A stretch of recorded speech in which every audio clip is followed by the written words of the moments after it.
জয়িতা, তোমার কাছে মেহেদি পাতা ভিডিও তুমি করতেছো, কেমন লাগতেছে তোমার? মজা মজা দেখি, খাবার জিনিস খুব আমেজিং হ্যাঁ?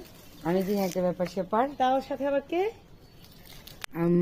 জয়িতা, কেমন লাগছে তোমার গাছের মেহেদি তুলেছি আমরা? যাও, নতুন বউ যাও না কেন কাছে? নতুন বউ বলো। যাও, দেখো হাত দাও। সবার হাত টান্না, জয়িতা একটু আনো না আমি কি আনবো?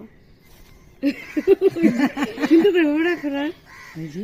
ইস, কার বিয়ের মেহেদি মানুষ আগের যুগে এরকম করে নিত না? হ্যাঁ, এভাবে কত সুন্দর আমি সুন্দর আমার আয়োজন ছেলের রাখতো ওরা। বউয়ের বিয়ের মেহেদি বাপ্পি জয়িতার নিচে? গাছের ও, জুতার কাছ থেকে নিয়ে যাবো। হ্যাঁ জয়িতার গাছ থেকে নিয়ে যাব হুম। সেটার জন্য। কি হইছে? তোমার বেটি কি? তোর মন পাড়া আরো পারবো তো। আমায়